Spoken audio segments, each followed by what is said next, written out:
today's topic, the role of education in wealth accumulation, is very, very timely, especially being on a university campus, especially in the state of Illinois.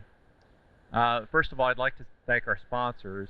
First and foremost, the Federal Reserve Bank of St. Louis, the Paul Simon Public Policy Institute, and then our office, as well as SIU Research Park. So we appreciate that. Next, I'd like to introduce Mike Eggleston. Mike is Community Development Specialist of the Federal Reserve Bank of St. Louis. Mike?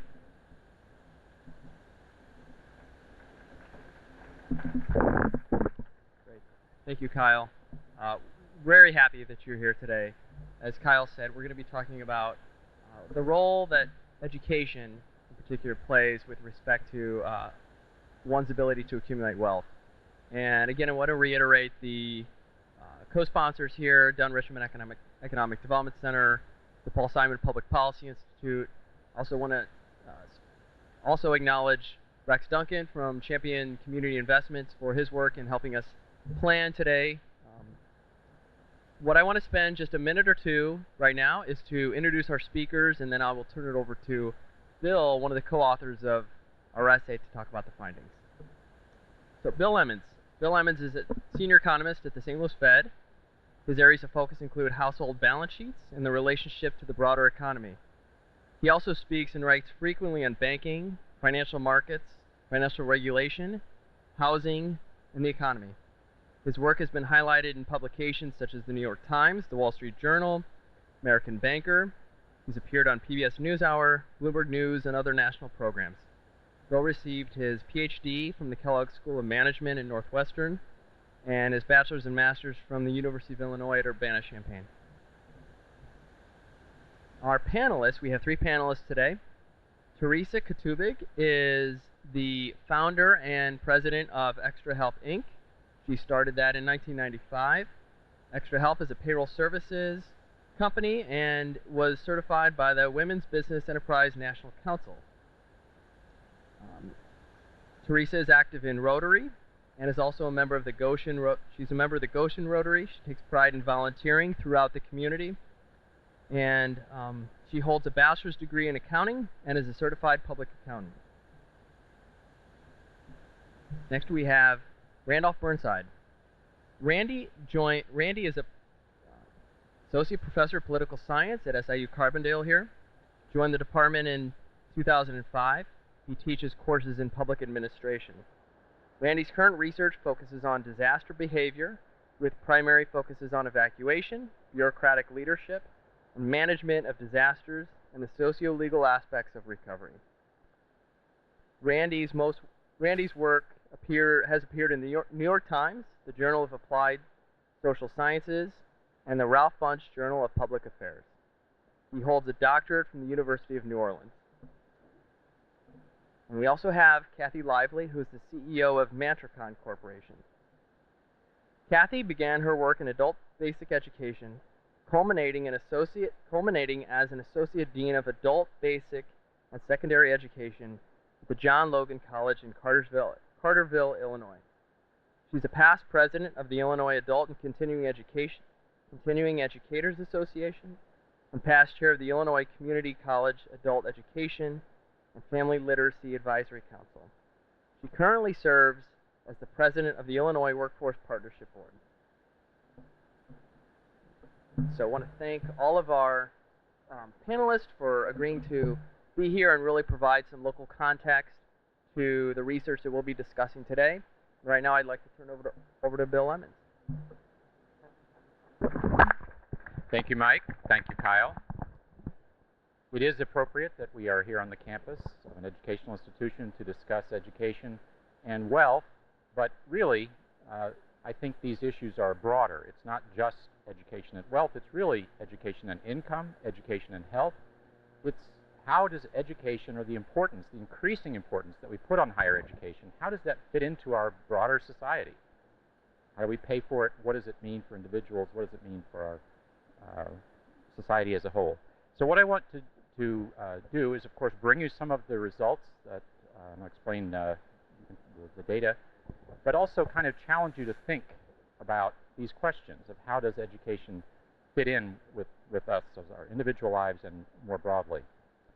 So first of all, I want to make the point, and I'll try to convince you of this if you're not already, that the connections between education and economic success, financial success, have never been stronger or more obvious. But the second point I want to try to convince you of, despite those obvious and very strong and growing connections, the traditional four-year college degree is not a silver bullet. We cannot use, I don't believe we can use our traditional college degree to reverse the widening gaps that we see in income and wealth, and as I said, other kinds of outcomes like health outcomes. And I would even go so far as to say that the increasing rewards associated, remember, I'm going to talk a lot about the connections, the associations, the correlations, which does not necessarily tell us how to exploit those very well, but those increasing rewards associated with higher education, if anything, are exacerbating the disparities that we see across the population. So these are, I think, a little bit contrary to the typical narrative that we talk about with education, but I want to challenge you to think about this and reflect.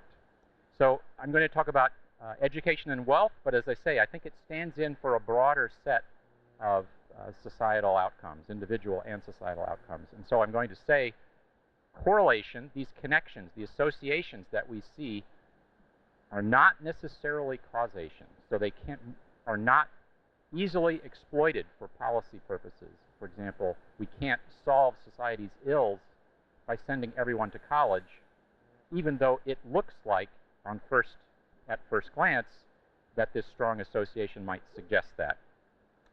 So this work is part of a broader program of work. We've been for about 3 years looking at information on individual families across the nation. And I should say all of this discussion that I'm going to provide is at the national level, and we're going to get some insights about local reflections in just a few minutes.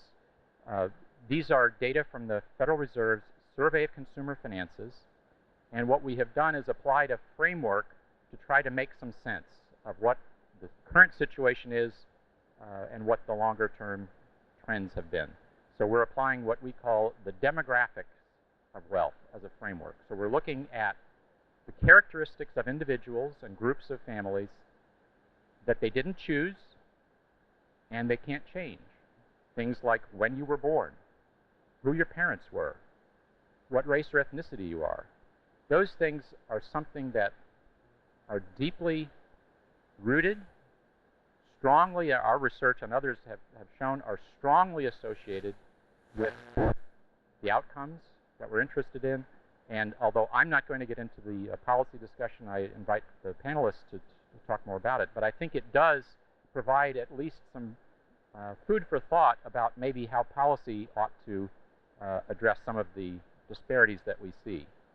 I think this demographic framework points out that not everyone starts at the same place, and we need to recognize that.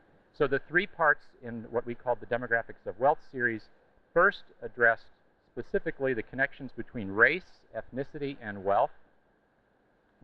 The second, which is what I'm going to address specifically today, looked at connections between educational attainment and wealth. And the third looked at how the stage you are in your life cycle, your age, how that is powerfully connected to wealth, as well as when you were born. And it's maybe a bit surprising, but it turns out that it does matter where in the 20th century you were born. Some people have done better, some generations have done worse. I invite you to look at all of these if you're interested. We had a few copies outside.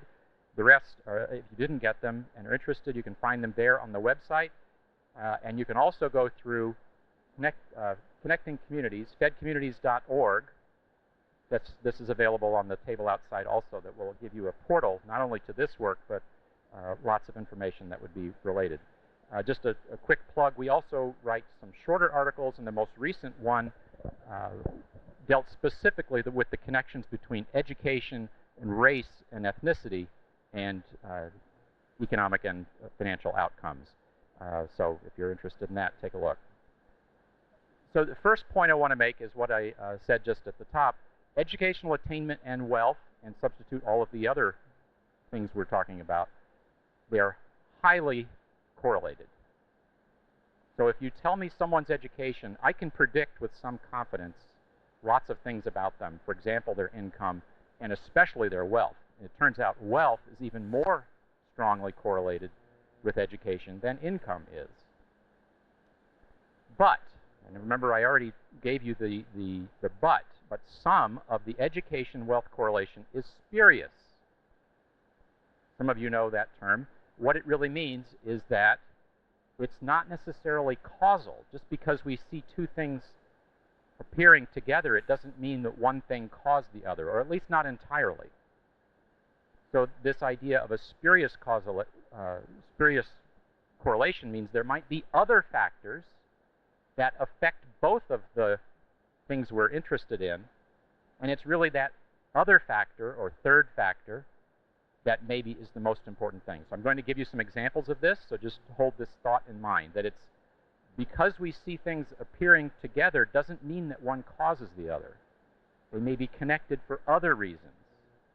And I think that's certainly the case with education, and that's really the source for the third point I made at the top, why, in fact, the increasing rewards associated with education, if anything, are exacerbating the disparities across the population. So, as I mentioned, education is correlated with a lot of different things. It's correlated with income. It's correlated with wealth. It's actually correlated with inheritances. And I'm going to show you this example in a few minutes. If you are more highly educated, you are more likely to receive an inheritance. I want to talk about that in just a few minutes. Education that you have is correlated with your parents' education. It's correlated with your children's education. It's correlated with your socioeconomic status. That is, sort of what role you play in your community. It's associated with race. Race and ethnicity are correlated with educational attainment. It's associated with health behaviors like smoking. It's associated with morbidity, which is your overall level of health, or mortality, your lifespan. All of these things are correlated with education. Does that mean that education causes all of these things? More education pushes you in one direction on all of these things. Not necessarily. There could be other factors that are also causing both the education and whatever outcome we're looking at. So what I'm going to end up saying is that a college degree itself does not magically confer all of the benefits that we observe college grads enjoying. We can't simply give someone a sheepskin and say, there you go, now you're successful. So really what I want to do, and I hope kind of serve as a transition to the subsequent discussion, is we need to be thinking more broadly. What are some alternative pathways to the middle class? How can we be more creative?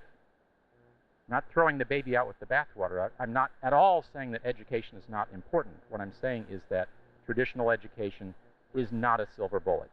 It is not going to address all of the social ills that we're concerned about. All right, so that's the overview. Let me first make this point. The connections between educational attainment and whatever measure of economic or financial success you want to look at are very strong.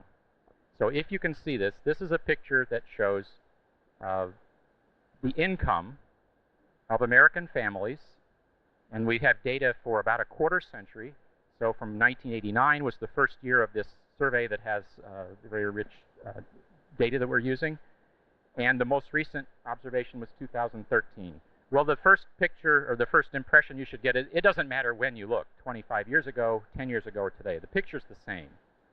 Families that have postgraduate degrees, that is a degree beyond a bachelor's degree, had somewhere between 2 and 2.5 times as much income as the typical family, looking at the entire population. Okay, so the typical postgraduate family has say 2.5 times the income, family income, of the typical family across the entire population. People with a 2- or 4-year college degree have about 1.5 times the income, 150% of the median income. People with a high school degree are at about 80% of the overall median. Families headed by someone who didn't finish high school are about 50%. They have about half of the income of the overall population's median, the family that's right in the middle. This is the picture for wealth.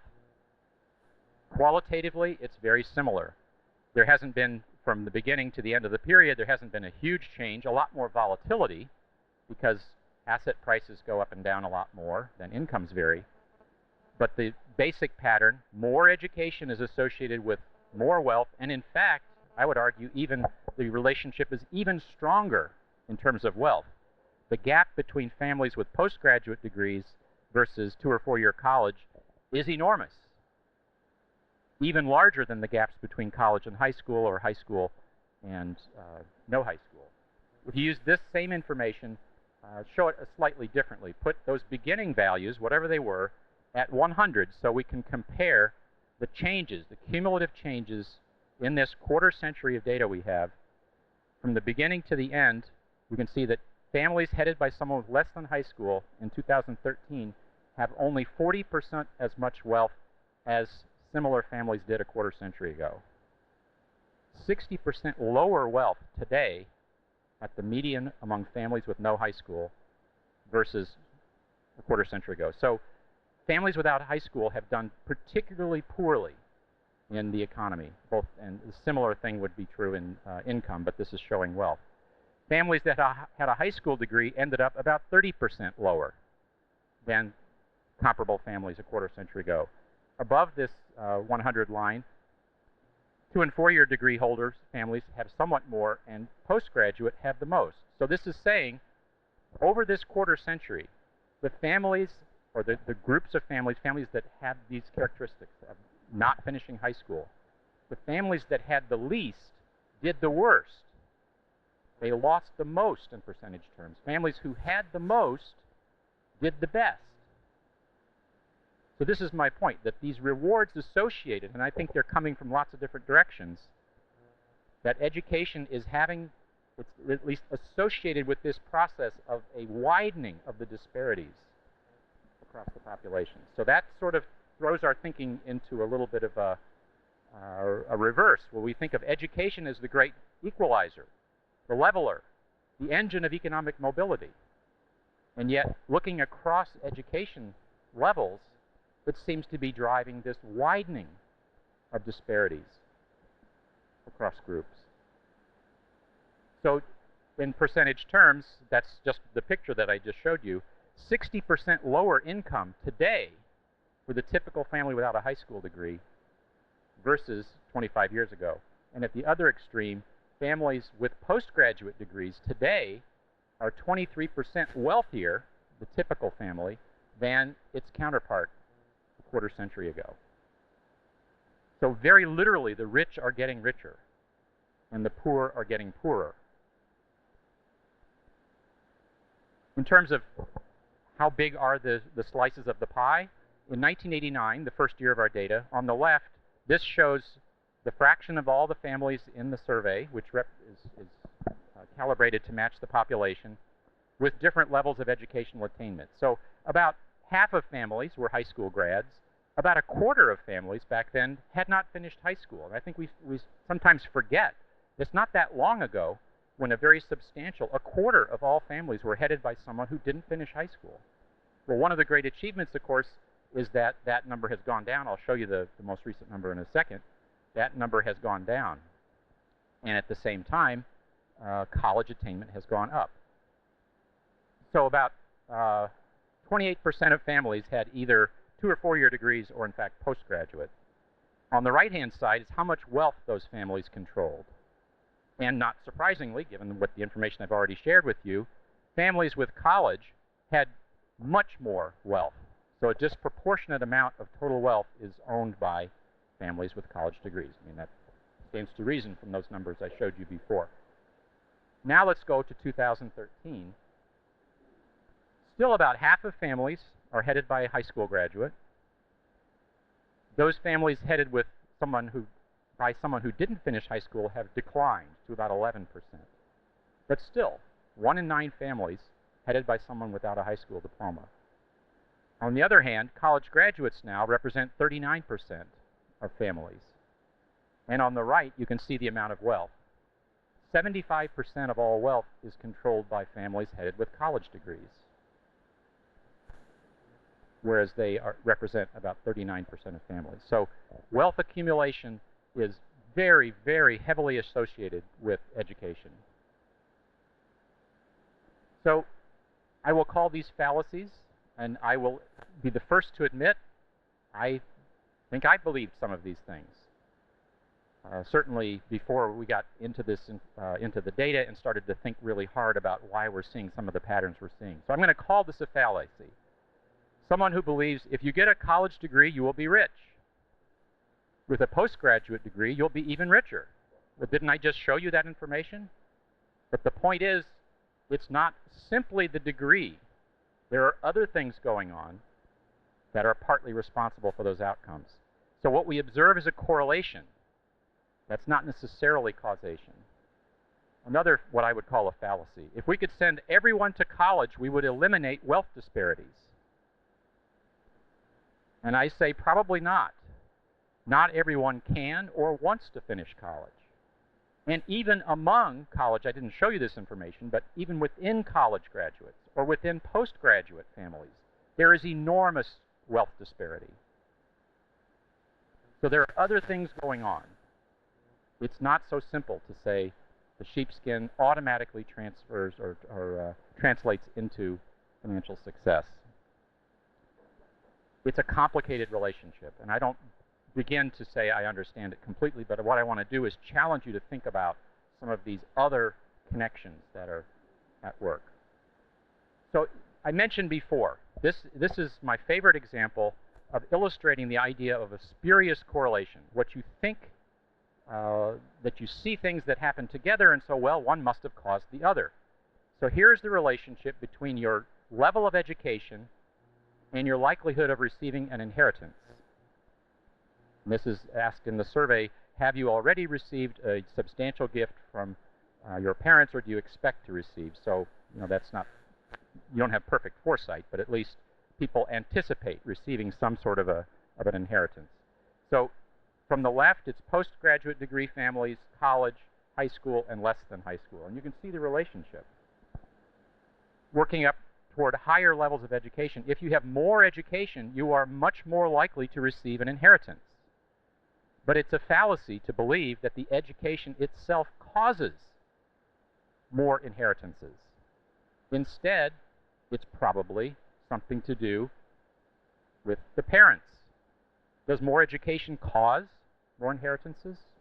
Probably not. Do inheritances cause more education? Maybe. There probably is some sort of a connection between the wealth in your family and your education. Certainly would have been true 50 years ago or 100 years ago. I think it's less true today, but there still could be some financial causation running that way. But I don't think that's the most important way to think about this, or the best way. Instead, I think that correlation we just looked at is driven by the fact that people who are more educated tend to have parents who also are more educated and who have done well in the job market and maybe make good financial decisions and have accumulated some wealth. So the fact that you have education does not itself cause you to have an inheritance. It's rather the connection is through your parents. And my suggestion is there's a lot of this going on. What we observe, someone's educational attainment, is due to a whole host of factors, background factors, if you will, including demographic factors that we've been focusing on. So I would say education is one input among many into wealth accumulation. And of course, as I said, there are many factors driving how much education an individual receives. So I will go through, and I don't want to dwell on these, but if there are some that aren't clear, maybe we could come back to them a little later. So I'm going to call this 6 sources of the partially spurious correlation between education and wealth. So in other words, 6 reasons why what we think is obvious is not so obvious, that education causes a lot of good outcomes, specifically wealth. So the first one I just described, inheritances. So one of the reasons that people with more education are wealthier is because they had educated parents and left them wealth. Voila, they have more wealth. But education itself, sitting in the classroom, didn't cause that to happen. So here's the picture that I'll use. So really, it's educated parents. That's the key here. They cause educated children, and they cause wealth to be passed on. So you have to look back at least one step to understand why there is a correlation there. Second one, natural abilities. People with higher natural cognitive and non-cognitive, people who have perseverance, who have grit, they are more likely to finish college. And they are then more likely to have wealth, partly because of what they learned at college, but because the same things that contributed to college success, being smart, being persistent, those things pay off in the workplace too, independent of what you learned at school. It's also true that these things, cognitive and non-cognitive ability, predict all sorts of other things. Higher social status. There's actually evidence that shows that someone's score on cognitive tests and measures of their persistence, their grit, are predictors of whether someone will end up in poverty. Negative predictors, in fact, more cognitive ability, more non-cognitive ability, or whether they will end up in jail. So there are these background factors, if you will, deeper factors that are causing both educational attainment and wealth accumulation and all these other factors. Health is the same way. That is a result. Better health is a result of lots of background factors and longevity. So more talented people, academically, in this non-cognitive sense also, get more education, and they do many other things well, too, that can lead to greater wealth. Okay, third source. And these are all obvious when you think about them, I think. Family background. Who your parents are is huge. I mean, we talked about inheritances, but more broadly, the parents' socioeconomic status, their social class, their occupation, education, income, wealth, the family networks that they have. All of these contribute to the child's success as an adult. One of those channels will be education, potentially. But even without the education, some of these factors might have propelled this individual to be successful. And we can't, I think, lose sight of that fact, that there are these behind the scenes, I keep calling them background factors, that are vitally important too. So high status children get more education and enjoy other economic and financial benefits. It could be the case that, and it is to some extent, that social status is also related to race and ethnicity. Some of these benefits that a white child has that are causing some of these good outcomes, whether it's education, wealth accumulation, are not available necessarily to a non-white child.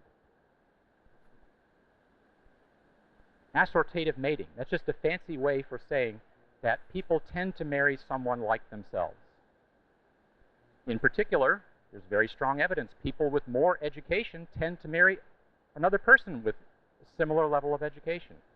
So the rewards that one person receives in the job market and in making better financial decisions is in a sense doubled because your spouse also may have that advantage. And of course, at the other end of the spectrum, someone with less education is more likely to marry another person with less education, and there's also a connection between being married and not, which is correlated with education. So, you know, each of these, I'm suggesting each of these has this third factor or this outside factor that's driving the correlation, at least to some extent. There's also an incentive to become financially knowledgeable. So someone who has more education tends to have an earnings profile that is more hump-shaped. You earn a lot more in your working life than you will earn when you're retired, and so you have a strong incentive to learn how to push some of that income into retirement. Learn how to use IRAs and 401ks, maybe even hire a financial planner. That's associated with education. More educated people are more likely to do this. But it's this other factor, the timing of your income, that's really the thing that's driving this connection between education and wealth accumulation. And then the last one I'll talk about is better health and longer lifespans. Suppose you just have what some people might call a strong constitution. You're just healthy as a horse. Well, that could itself contribute to more education as well as success in other domains, including wealth accumulation. So again, there may be some background factors for the same basic idea. Okay, so what I'm really trying to say is that I think I and many people have too simplistic a view of education. The idea that more education leads to more income and therefore more wealth. Well, yeah, sort of, but there's more to it. I think a little bit more nuanced view, and that we've pursued this in our work too, is it's not only education working through the job market, also how people manage their financial affairs seems to be increasingly important. And that also is related to education. People who have more education tend to make what look like better financial decisions. That contributes in its own right to wealth accumulation. Just as an example, a measure of diversification. This is a very, very simple measure. People with more education tend to be more diversified across asset classes. That tends to create more wealth in the long term. So not all of their wealth is tied up in a house, for example. Where I think we really need to think, and of course, unfortunately, it's very complicated. What's really going on is there's a whole host of factors that ultimately lead to wealth accumulation. Education is one of them. So what I would call the direct effects of education, what you learn at school, does indeed somehow connect to the job market and probably your financial decision making. But that has to stand alongside all of those things I called sources of spurious correlation. Your cognitive ability, how smart you are, your non-cognitive traits like grit, your parents' socioeconomic status that you inherited, that has a big impact on your life. And then what I would call education byproducts. Marrying a more educated spouse if you yourself are educated. The incentive to become financially savvy that I mentioned.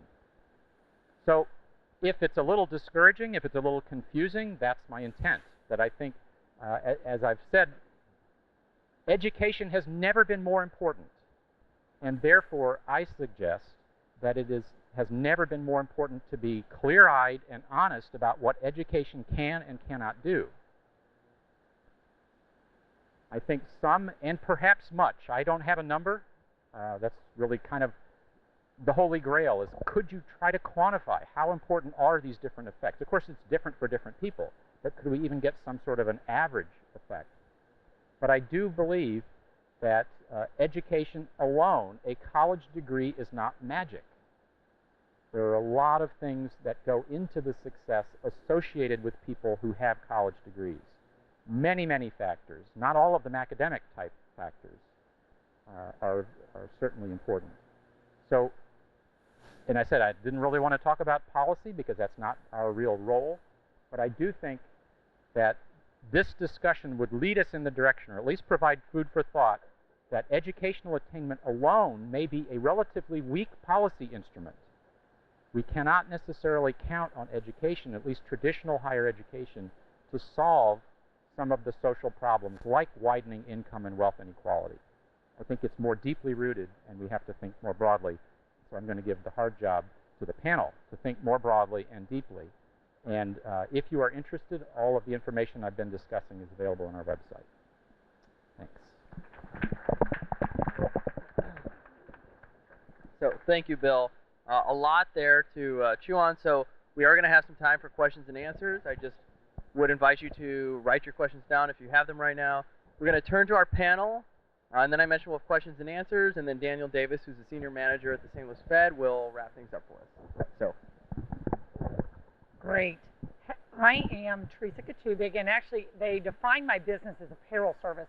I actually own a workforce management company, and what that is, quote unquote, we do a ton of temp to hire work is what we do. So we see everything from a PhD to the convicted felon.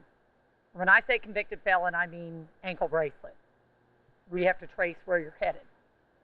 So, we have 7 offices, or I have 7 offices, Marion, Illinois, and then St. Louis, downtown St. Louis, Edwardsville, which really takes care of the entire Metro East area, Evansville, Columbia, Montgomery, Alabama, and then Scottsdale, Arizona. So we see this huge range of everything.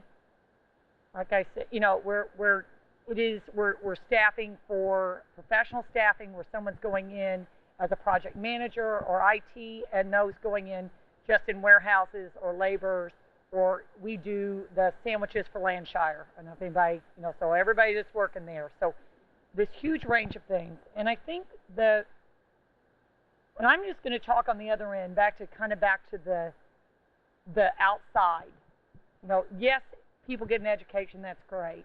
But part of what's missing right now, and to me the huge gap, is work ethic. It's understanding that, just a real quick, I got to address the word grit. I got a grit award last year. So, and those of you that know me know that is a really good name for who I am. I feel like I do have a lot of grit. And one of my big things is I expect you to have skin in the game. And, what we do at Extra Help, one thing, we do not allow anybody to work for us that is under the age of 18. You need to be in high school at the very least, and we absolutely, if you're going to come work for us, we do take people without a high school diploma. But if you're under 18, we don't employ you. That's just kind of my own personal. People need to be in school. And I think, again, the problem is what's missing with the college is you got to have the rest of it. And what is the rest of it? The rest is a supportive family. But a couple things I want to talk about that we see every day. It's just what I consider bad behavior. Things like just not getting up every day and going to work. I worked for almost 15 years for McDonald's. I loved that job. I started out as a crew member. I worked my way up to all the way through. I went to Hamburger University, which I probably learned more at Hamburger University than I did at college. Sorry, SIU, but I learned a lot.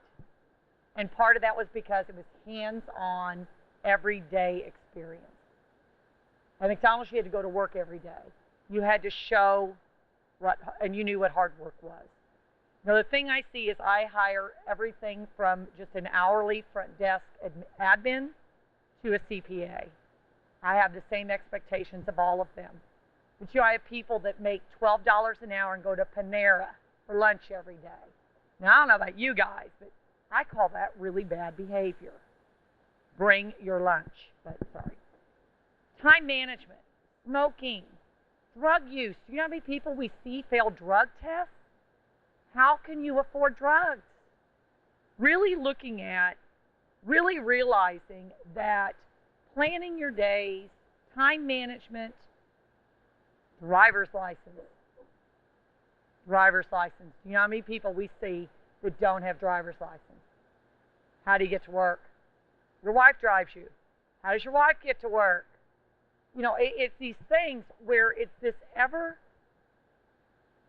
building up of bad behavior and bad circumstances that happen. Really people realizing, and I don't have answers to these, believe me. How do you teach work ethic?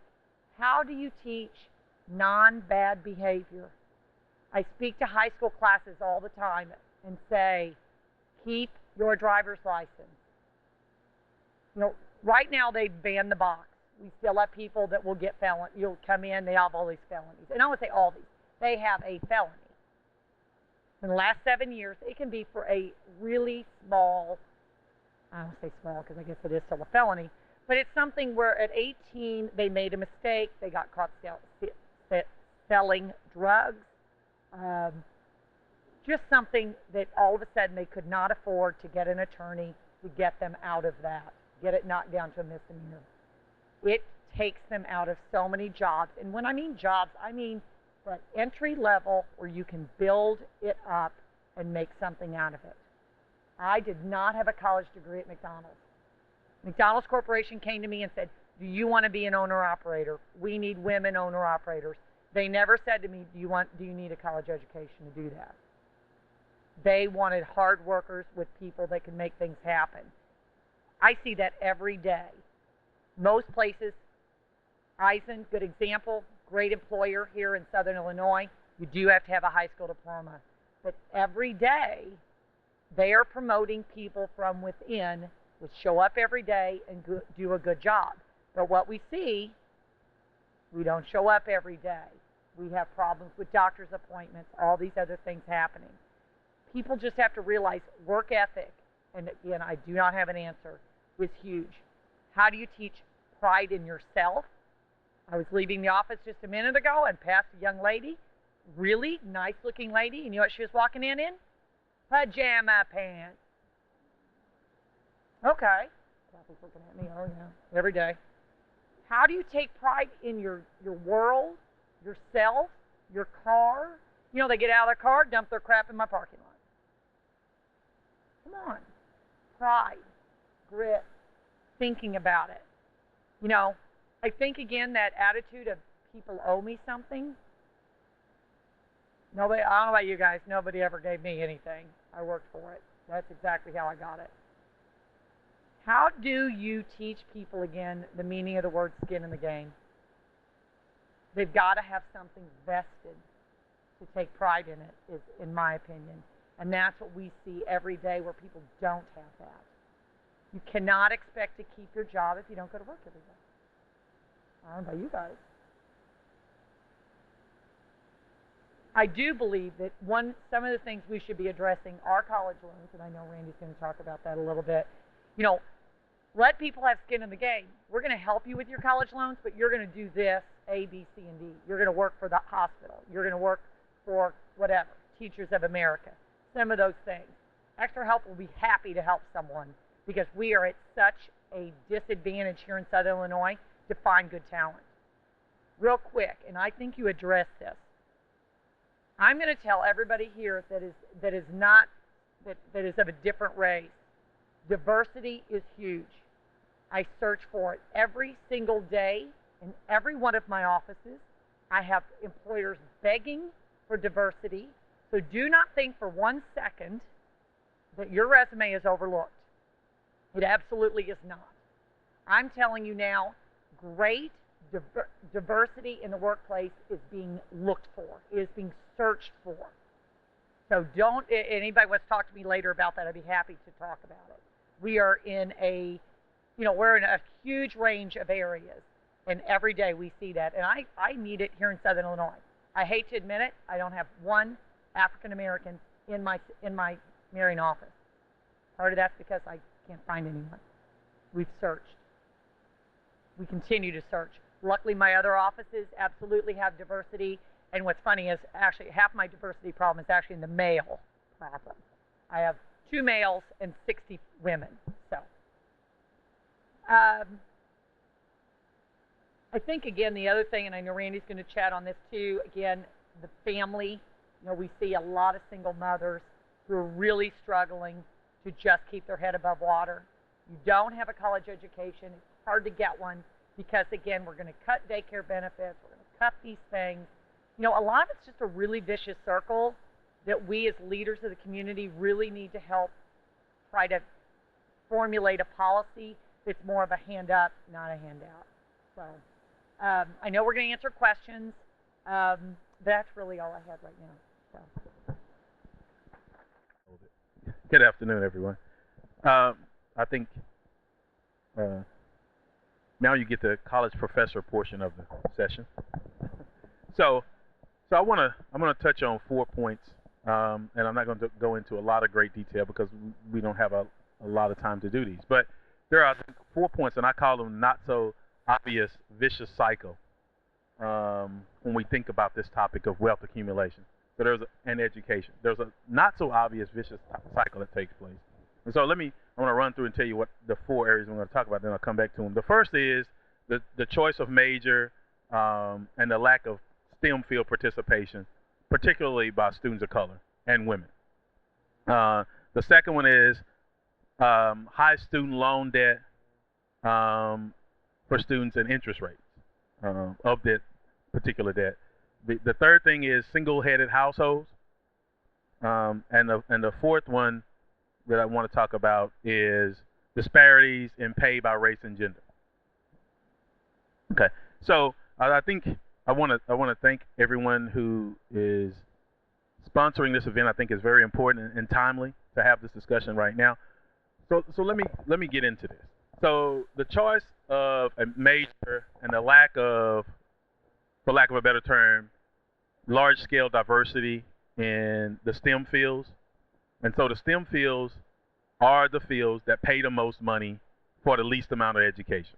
So you can get paid the most with a bachelor's degree in the STEM fields for having the least amount of education, right? There are some STEM field bachelor's degrees that pay more than doctorate degree holders in other fields.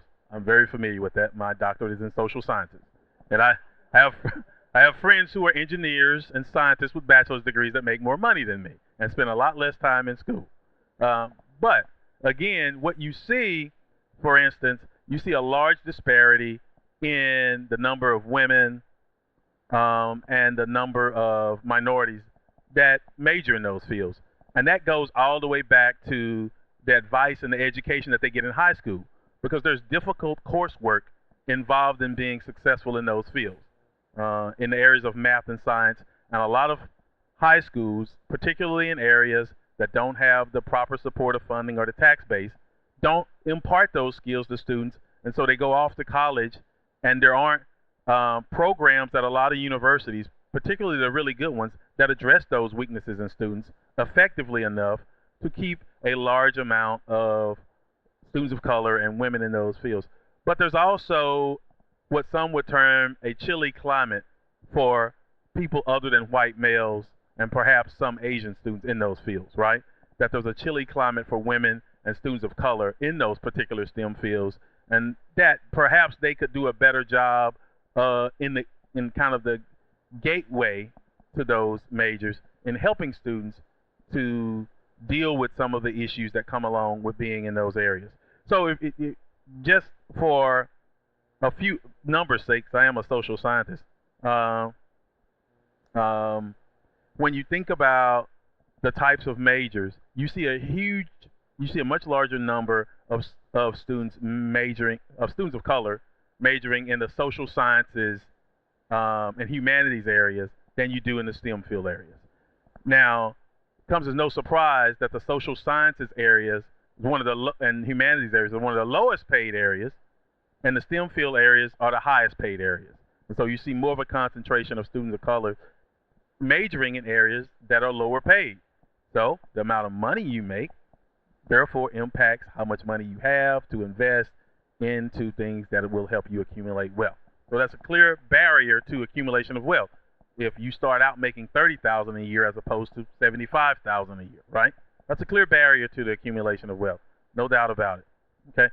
So the second point I want to get to is higher student loan debt coupled with more interest rate or higher interest rates on loans. And so that's very problematic. So because what you see is about 81% of black students borrow money compared to 65% of their white peers. So more than 8 out of 10 African American students borrow money as opposed to 6.5 white students. That's a large gap. Not only that, but during the recession, the recent Great Recession, as we like to call it, the largest increase in median educational debt amount was among African American students, and the increase was over $5,000 in a 3-year period. So the amount of debt increased during the Great Recession in that window of time from about 2008 to about 2010 by over $5,000. for African American students. Now, all other students experienced an increase too, but African American students had a much larger increase, followed by Hispanic students, and then white students. And so it's important to understand that part of it as well.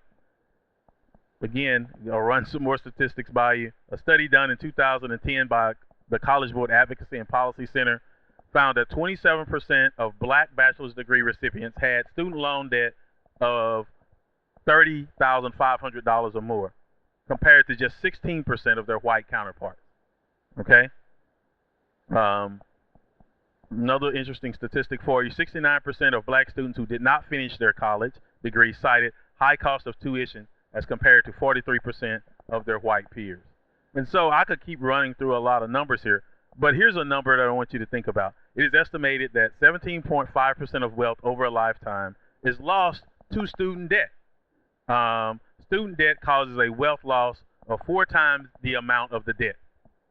Okay? So if you have higher student loan debt, i.e. African American students, of all students have the highest amount of student loan debt, then the loss of wealth is going to be much greater for them. And I can give you a perfect example of that. I can give you a personal example of that. And so I pay roughly $450 a month on my student loans. My wife pays about $600 a month on her student loans. So if you do the math on that, that's $12,000 a year that goes out the door of our house and doesn't come back. Well, you could say, well, you backdoored it because you got the degrees you have and you're making the money that you make. But what if our parents would have been able, to Bill's point earlier, what if our parents would have been able to kind of cover most of that college education for us? And maybe we were only spending $200 or $300 a month to pay off student loans, right? We have another $700 or $800 there to invest. And I love investing in the stock market. Let me be clear to you. But that's another $700 or $800 I can put in my IRA. Another $700 or $800 I can put, again, in the stock market. Another $700 or $800 that I can add to my mortgage, and therefore buy a house in a neighborhood where the appreciation rates of those houses are much greater than the house in my neighborhood. And guess what? The biggest asset that people of color have, that their wealth is in their homes. And so during the Great Recession, guess what happened? The neighborhoods that they lived in, because they had less money to spend on homes, were the neighborhoods that were hit the hardest by foreclosures and loss of value in homes. And since the Great Recession, guess what else has happened? Guess whose houses appreciated faster in value than others? People who lived in the great neighborhoods, houses appreciated faster than others.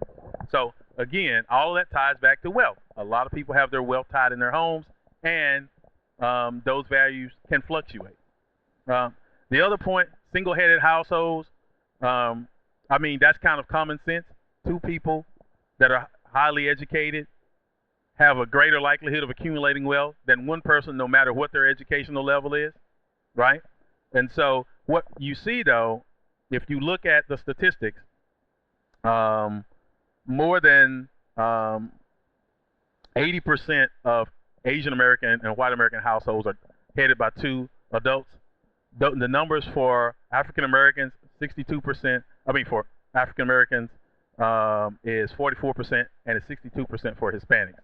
So what you see is a huge disparity in households led by 2 adults. And so that obviously impacts the ability to accumulate wealth when 1 person is saddled with trying to pay all of the bills. And of course, that leads to the point that when you think about it from that standpoint, you also have the issue of pay disparity. And there's a huge gap in pay for people of color and women as opposed to men. And so you see anywhere from 10 to 15% in some areas in pay disparity between women and men. And even in the STEM fields, you see these huge gaps in pay, for instance, for people who have degrees in electrical engineering. And you look at race and gender differences, and there are substantial differences in the amount of pay. So even when they have the most desirable degree financially, right, they still have the barrier of not being paid the same amount of money for the same education. And so It's not clear whether that's tied to the jobs that they are seeking, how quickly they are promoted in those jobs. So it's not clear exactly where that particular disparity is playing itself out, but there's clear disparity there in pay. And so those are kind of the 4 factors, and I'm more than willing to discuss them more later in the question and answer session. That those are kind of the 4 vicious cycles that we kind of not so obvious cycles that we don't think a lot about when we think about higher education and what it means. Good afternoon. I want to take just a few minutes to share with you a couple of opportunities in my life that opened my eyes to fully understand that the world I was born into, the world I was privileged to be born into through no effort of my own, has led me in my life's journey to some misconceptions about education, and the fact that I learned through these experiences that not everyone believes that education is for people like them.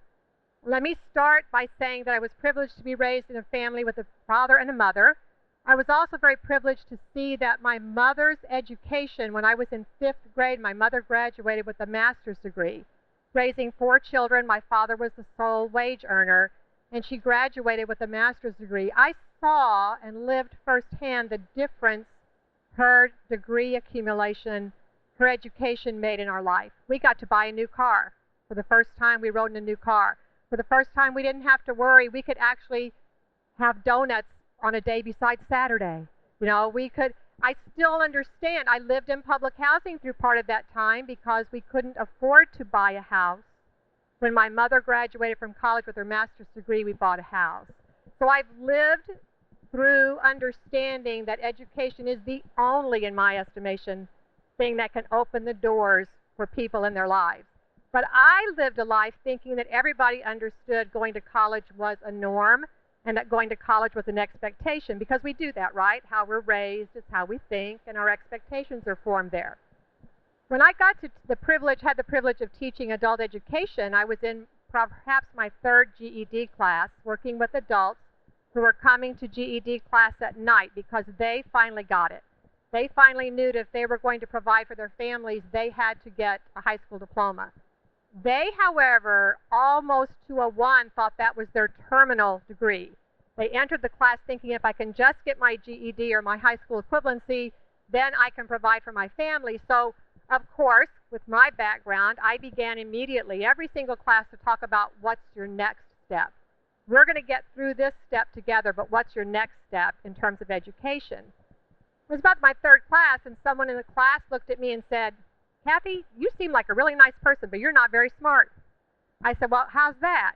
She said, "Because education in college is for people like you, not people like me." And I was just dumbfounded because I said, "Well, what do you mean people like you and people like me?" Because and she just said, "People like us," and every single head in the classroom of 27 male and female students of various ages bobbed their heads. They all believed that education, post-secondary education, was for people like me and not them. That was my first eye-opener to the fact that we can talk about attitudes, and I agree we have work ethic issues, but I think there are some skill sets and some expectations that we have to learn to teach. Can't necessarily change attitude, can't teach attitude, but you can help people who believe they don't belong and they are not like someone else to understand that is absolutely not true. So that began my journey with my adult education students to, I believe, me becoming a much better person and understanding my expectations were set by factors I didn't control, and loving parents who told me I was smart, capable, and was going to college. That is not the case for the vast majority of people in our country today. So how do we replace that? And we can say, oh, the family's falling apart, woe is me, but how do we replace that? I worked with a group of young teen moms, and I picked them up every day in my van. I'm sure today the liability, I'm sure the attorneys of the college knew I was carrying 4 car seats and 5 unwed moms, teen moms without spouses. But we did. Every morning, I didn't think anything about it. It's what needed to happen. I went around and picked up people. We went to class. Do you know that 3 of those young women had to hide the fact that they were going to get their GED? They had to hide the fact from their baby daddies that they were attempting to do something with their life. Another eye-opener for me, that they risked, and one of them actually did have physical violence against her when he found out that she was attending class. I guess those 2 experiences I just bring to light because they are eye-openers that we all need to understand. When we talk about education and we talk about going to college, we have to understand that not everyone believes this is a land of plenty. Not everybody believes they have the power. From the time they were smaller, because of the way Illinois schools are funded, it's property tax based, right? So where do most of the dollars in the state go in terms of school districts? They don't go to the impoverished communities. They don't. And so therefore, no one's looking those children in the eye and telling them necessarily, because they're overworked teachers, perhaps underprepared, don't have enough of the materials they need to do what they feel like is an adequate job. No one's looking at Johnny with the flip-floppy tennis shoes on and saying, son, I know you can do this. I see in you something that will make a difference in this world. No one is saying that. The way that they've cut down on career guidance in high schools. How many of you think there's real career guidance going on in our high schools today? It is the first thing cut. That and the technical programs and the arts, yes. So there's no one, if the home environment is that crab pot mentality where you better not be trying to do better than the rest of us, who do you think you are? So people are constantly pulling you down so that within your social culture, you're no better than they are because there's a comfort in being sometimes poor together. I don't mean that in a disrespectful way, but when people start to rise above that, there is a big challenge for them. They sometimes have to leave that group eventually to really be the person they can be. So I see that our guidance counseling that's not happening in schools is a huge detriment to this education that needs to happen, this opportunity that's there for all. In my workforce studies, and I'm privileged to lead a workforce area, and Teresa can just decide she's not going to hire the woman in pajamas. I get to work with that woman to understand that it's not okay to wear pajamas. You're welcome. Case in point just last week, and again, I'm just saying this so that we don't all kind of judge based on our own paradigm, but we understand where other people are coming from. Woman was in our resource room, and we have these universal resource rooms where they come to look for jobs, right? She had on a pair of, beautiful woman, had on a pair of bright pink beaded pajamas. She was sitting at the computer, very technology savvy, and she thought she was fine. I mean, you could tell how she was carrying herself in and how she sat down at the computer. Of course, the people in front are all like, Kathy, we got a problem up here. So usually I'm dealing with someone cursing or looking at inappropriate websites. But this was, somebody's got to tell that woman those pink pajamas aren't okay. So I took her into the office and I sat down with her. I said, first of all, that's a beautiful color, And she said, well, thank you. I'm so proud of these. I'm like, oh, crap. So I said, I think those are really great, but when you come in here, you're looking for work. And so we always tell people you should dress the way you think an employer would expect you to dress. Can you think of an employer that would think it would be okay for your beautiful pink pajamas? Well, maybe Walmart. That's what she said to me. Maybe Walmart. I'm like, no. So, but for the first time in her life, someone had shared with her it was not appropriate to wear pajamas. Now, we all think that someone's doing that somewhere. We all think someone's telling people that stuff. They're not. And so I think we can actually train skill sets and open people's eyes to the opportunity for education, which in my mind is the only thing that can change lives. But I think we have to be smart about it, and I think we have to understand that everyone doesn't believe the way we believe. Thank you. So right now, I really invite you, I'm thinking a lot of you probably do have some questions, and really this is an opportunity to ask Bill, as well as our panel, questions that you have. Unfortunately, we only have one speaker, so I'm going to keep it up here, but if you would, just raise your hand. I'll call on you like we're at school, because we're at Carbondale, right? And if you could just project your voice. Yeah, ma'am. So our decisions being made around education and single-headed household families, is that a generational, becoming more evident? Okay, who would like to take a stab at that? I think that is a theme that each of us touched on. I think Randy used the word cycles, vicious cycles. I was talking about maybe virtuous cycles, but where do people learn good behavior, bad behavior? Where do people get these expectations? So yeah, I mean, I'm an economist, but I have a great deal of respect for sociologists, political scientists who talk about the embedded nature of all of the decisions. I mean, economists are always focusing on this person's decisions and choices, but I think I'm learning more and more, and I think all of us are making the point, as you raise, that it is embedded. An individual's choice or opportunities are embedded in a much denser network, family networks, social. Is it more the case now than before? Maybe. I'll let others comment. I would say maybe the economy is a tougher place than it was. We're in a race against technology. Individual workers are in a race against technology, and it's a globalized world. So it is tough for young people, and so the embedded nature or the multi-generational advantages, disadvantages, I think maybe do loom larger now. I think my only comment, and it even kind of goes back to what Kathy was saying too, is just what message are our young people receiving? And now they don't just get it from their homes, they get it from these things they can't live without. They get it from 24/7 TV, news TV, which, we never had before. And then when people are being villainized for being wealthy, where does that all transpire? And I don't have an answer, believe me, but in my world of where we're at, I do see some of it. Actually, we see more I think I have to have my phone, my work ethic, I want it now, that sort of thing versus it. And maybe it is generational. You hope it's not, but unfortunately, yeah. I mean, there are generational differences, but there's always been generational differences. And let me correct one kind of fallacy. More people are getting educated now than ever before. So the percentages are going up of people getting actual college education.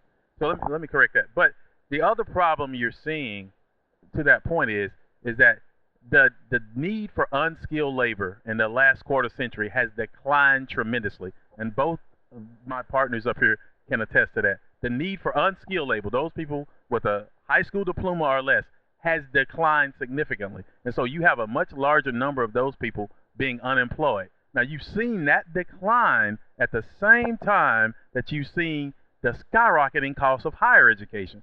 So the have-nots are becoming more marginalized because they can't afford to go get a college education because we're charging the heck out of them on the education end. So there's no wonder that you see the issues that you see, because I think there are plenty of people, as Kathy said to me, who've given up because they don't have the money to go to college, and they know people, and I've had students tell me this, they know people who've gone to college and aren't that much better off than they are because of the choices they made about what they did get educated in and the availability of that type of labor in the workforce.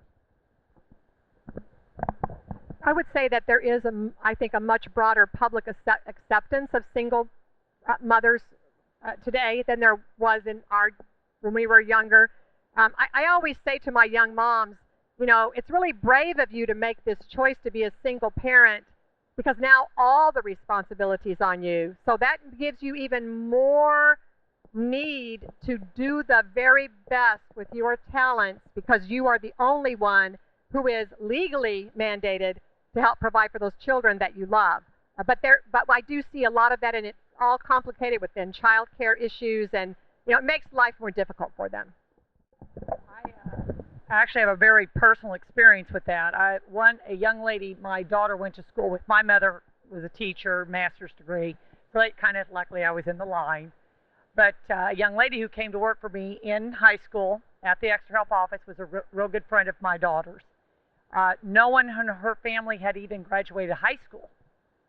So she gets through, graduates high school, she gets the Brewer Scholarship, But still, that wasn't quite enough because she and I sat down and had a long discussion, and I've been very, very lucky. I won't say lucky, but privileged to just the pieces have just fell together for me. And I just looked at her and thought, you know what? I'm going to help you.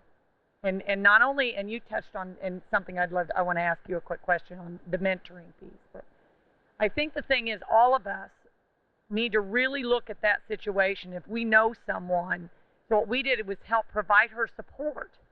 You know, it's things like she has a car at SIU Edwardsville and the brakes quit working. It's things like she has a family that cannot afford to help her. The only thing she can do is go get, you know, I think, again, really looking at how do we pay it forward in those types of situations? Because you're right, Rex. She graduated college. Took her 5 years to get there. I think it takes them all that now, right? It's 5 years. That's how they work it. But I think it's a scam anyway. That's all right. I'll tell them that. And obviously, I don't mind saying that. But I think you're so right. I think there is so much to be said for those people. And when Kathy spoke, it really did hit home to me because I think, again, I was that person in Alex's life saying, you can do this. But if she had not had us standing there, I don't think it would have happened. And I do think that all of us know that person or know that child or high school person that we can all help. And I have a question for Randy, and we can finish this subject. You touched on choices of major and how to get people into the STEM, and what would be your suggestions on making that happen? So we can stay on the other one. But I know Kathy wanted to say something before we get to that question. I believe this is the one area that our universities and colleges can do a much better job in terms of supporting first-generation college students. You always have to apply for special grants to get the monies to do it, and they're the first monies that are cut. But I do think that when the Maytag plant closed and we had a lot of 40-year-olds and 50-year-olds, and really some of them were actually courageous enough to embrace going to college, they didn't want to come to SIU. You know what their number one concern was? I guess this just shows what they didn't know where they'd park. So, I mean, we spent days over here bringing people, showing them where they park, where they get their stickers, you know. But that mentoring piece, I do think institutions, it's the one area I do believe our community colleges and our universities could make a huge difference, is better understanding that first-generation college student and providing the emotional supports as well as helping them access financial supports, but the emotional supports that go with being a first-generation college student. Well, to your point, Teresa, I think it starts in secondary education. And we as I pointed out earlier, I think I was talking to Mike, 35 states since the Great Recession have cut funding to secondary education, and not by small amounts. And Illinois is on that list. We're sixth from the bottom. So 35 states out of the 50 have cut, and the other ones have not increased it dramatically. So let's be clear about this. It starts in secondary education. We're talking about preparing kids for college. It starts in secondary education. And it starts, I believe, with us having more money in secondary education and a better distribution of the money that's put into secondary education. If you want to, correlation is not causation, as we say as social scientists, but you can directly correlate students who are in poor school districts to their unwillingness and unpreparedness for STEM field majors. There's a direct line. And so they're not prepared. Regardless, a kid can say all they want to be. I want to be an engineer. I want to be an engineer. That first calculus class, if they get to it, and they never saw that in high school, that puts an end to wanting to be an engineer pretty quickly. And so it's important. And then what does that kid change their major to? Social sciences and humanities, where they're going to get probably paid the least amount of money with a bachelor's degree. And they're going to be going to see one of these two to try to get a job. Okay, so you know, to that point, that's the important part of it. We got to start at the very beginning. So one of the things is financial education of students while they're still in high school, about how to pay for college. Budgeting, but also how you're going to pay for college. You'll be surprised at the number of students, really good students, who never apply for a scholarship. The richest kids, parents hire companies to look for scholarships specifically for their kids and what they want to major in. Did you guys know that? Most people don't know that there are companies out there that will take your profile and search for scholarships just for you. It'll cost you something, but the richest families, a lot of them do that. They'll say, well, I don't necessarily want to spend my money. My kid's really smart. Let's get some free money. And they do that. Poor families don't, because a lot of times they don't see the investment in spending that initial money to get the help, or they don't have the investment of that initial money. Secondary schools should do a better job of that.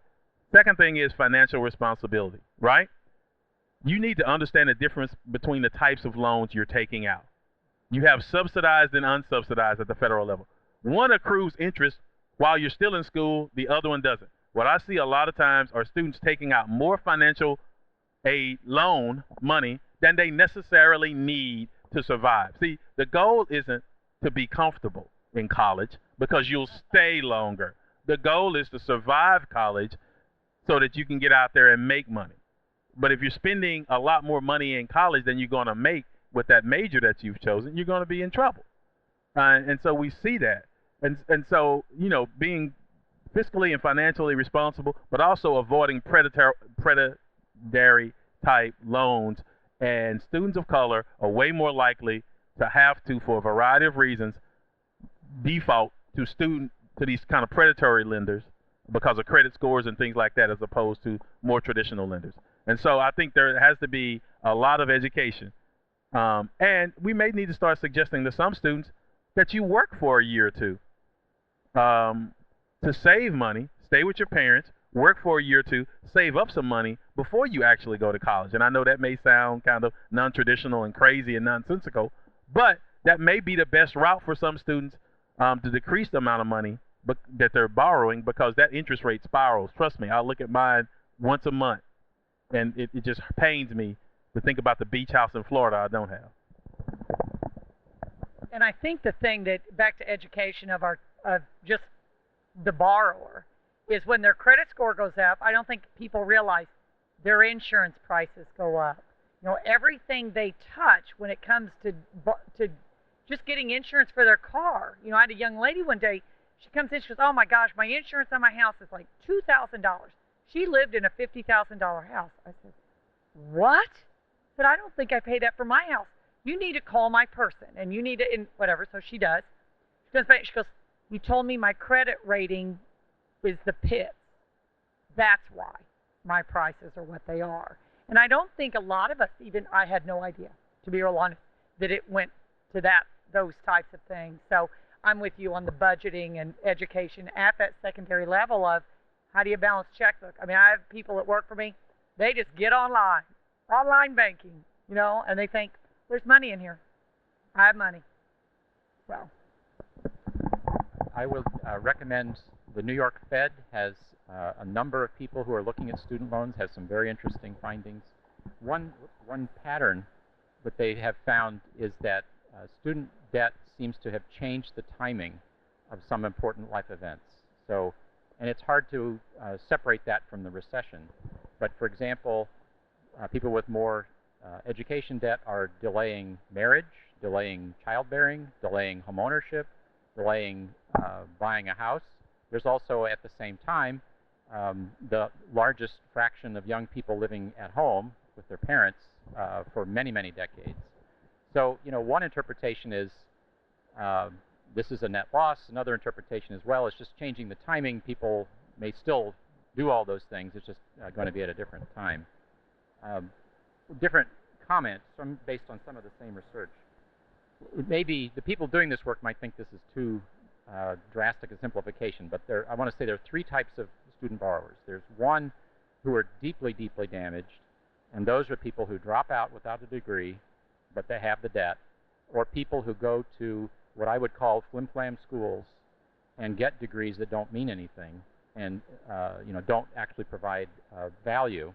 So those students are definitely damaged by the access to credit, student loans. At the other extreme, And in fact, the very large student loan balances are typically people getting postgraduate degrees, medical school, law school, and generally those people do very well. So then the third group, I think, is what you're kind of referring to. It's the group in the middle who got a decent degree, but they're not making tons of money. And so there, and I hope I made this remark during my talk, but the stakes have been raised. And so researchers are now trying to understand, you know, and exactly these points about understanding the debt and, you know, what are the payoffs and being realistic about what the payoffs are. So it's still early stages, I think. We are, as a research community, trying to dig down, but I think it's important to differentiate between, you know, different types of experiences people are having. The data sets that are now becoming available, one of the first things that strikes you when you look at it is, wow, there are a lot of people in their 50s and 60s with college loans. Now, part of it is maybe their own debt, but a lot of it is also parents or even grandparents guaranteeing their kids' debts, which will show up on their credit record. But there's no question that the burden, I mean, we've been talking about it, the cash flow burden of paying out debt certainly affects your children's opportunity, and particularly if you're going to be a guarantor on that debt too. So at this point, I'd like to bring Daniel Davis up, who will just wrap up and conclude our program for today. Thanks so much, Mike. And I just want to take the moment to thank all of you on behalf of the Federal Reserve Bank of St. Louis for just coming out today and hearing about the research that Bill and the House of Financial Stability Group at the St. Louis Fed have done, but really taking the time just to engage in this dialogue here at the end. I've got to give huge thanks to Teresa and Randy and Kathy just for your thoughtful comments and your contributions today, and for the work that you're doing in the community and with students here as well. Just incredibly valuable. Bill, I want to thank you for your remarks. I want to let folks know that the presentation that Bill gave is on the St. Louis Fed's website. If you check out the past events, you will look at community development, past events, you'll see it there, and you can find the presentation easily. The reports that he talked about, I do want to just mention again that fedcommunities.org. You've got that flyer, or it's out on the table. Grab that. The Federal Reserve across the nation has tremendous resources that are looking into issues similar to this. And so if you check out that fedcommunities.org, you can tap into not only what the St. Louis Fed offers, but what the Federal Reserve across the country is offering in terms of resources. So check that out when you can. And lastly, I just want to note, I see several of you filling out those surveys. We really do appreciate you taking the time just to give us some of your thoughts and reflections on what you experienced today. We take that seriously, and we'll use that as we plan other gatherings like this in the future. I have to acknowledge just our partners in this endeavor, and Rex Duncan's in the room, and I want to thank Rex. Rex serves as an advisory council member to the Federal Reserve Bank of St. Louis on community development issues. So he's a strong voice for Southern Illinois and what's going on with the economic climate and the issues that people are facing. And so really appreciate Rex and his organization, Champion Community Investments. And did you enjoy that dessert today? Delicious, right? Well, that was a gift from Rex's group, Champion Community Investments, so we appreciate that.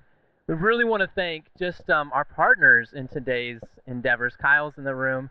So the Dunn Richmond Economic Development Center here on campus has been a great partner in bringing this to you today, as well as the Paul Simon Public Policy Institute. And so just tremendous help from all those partners. Again, thank you for coming out today. We'll be around a little bit. Our panelists are up front. May take another question or two before they sneak out of the room. So don't hesitate to come up and talk to Bill and the panelists as we wrap up today. Thanks again for coming out.